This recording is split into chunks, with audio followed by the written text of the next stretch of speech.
Before we dive into the world of Superman, let's take a moment to appreciate the iconic character's enduring legacy.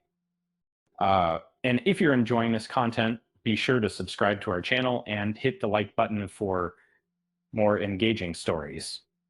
Bye-bye. What if I told you that the popular TV show Smallville made some significant changes to the Superman lore? As a longtime comic book enthusiast, I was both fascinated and conflicted by these creative choices. Smallville revolutionized the way Superman was portrayed, transforming him from a cowering superhero into a relatable teenager navigating life's challenges. The show delved deep into every aspect of Clark Kent's story, making him more relatable to contemporary spectators in the female. However, to breathe new life into the timeless tale of Superman, some significant adjustments were necessary to the traditional lore. These alterations, while strengthening the narrative flow, unfortunately meant that the series deviated from the original source material on numerous occasions. One notable change was the show's approach to villains. Smallville was constructed as a series with individual episodes, often featuring a new villain each week. This structure allowed the show to cover numerous adversaries from Superman's comic books quickly. As a result, it often found itself creating its own villains for these weekly battles.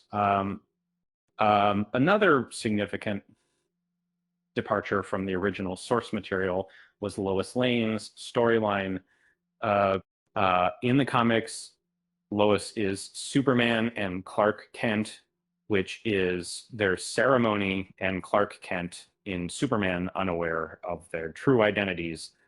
And however, in Smallville, Lois grasps Clark's true identity immediately, eliminating the suspense and tension that made her narrative so compelling. The show also redefined the tale of Doomsday, portraying him not as a ruthless beast, but as a human character, Davis Bloom.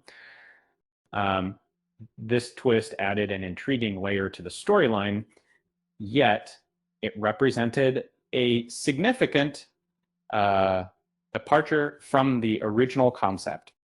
Superman's iconic suit was also introduced much later in the series, and his powers developed at a slower pace, appearing in distinct episodes and seasons. This gradual unfolding allowed for character growth over the course of the show's duration. Kryptonite, a scarcely found mineral in the comics, was abundant in Smallville, having been dispersed throughout the town from the meteor shower.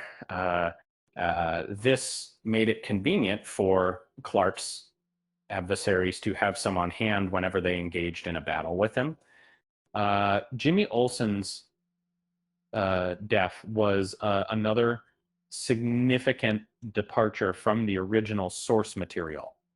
In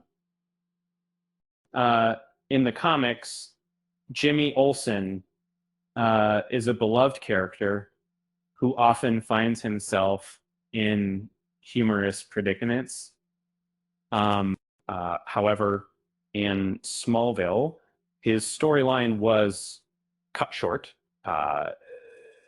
taking him away from the show forever. Lana Lang, played by Kristen Krupp, was also a significant character in the series, but her relevance lasted far too long. In the comics, Lana is often portrayed as a lesser character who never reciprocated Superman's feelings. The meteor shower, which served as the catalyst for the series, was entirely original and added intensity to the opening scene. However, it's a significant departure from the comic books, where Clark enters much more subtly. Um, Finally, the friendship between Clark and Lex Luthor was a unique aspect of the show. In the comics, Lex is portrayed as a ruthless tyrant, but in Smallville, his character was given depth through the contrast with Superman's kindness. In conclusion, Smallville made some significant changes to the Superman lore, and while these creative choices were intriguing, they also deviated from sort of the original source material. As a movie enthusiast, I appreciate the show's efforts to breathe new life into the timeless tale of Superman. On a lighter note, why did Superman refuse to play poker with the other superheroes? Because he knew the X-ray vision would give him an unfair advantage. Um, with that said, thanks for watching, and until next time.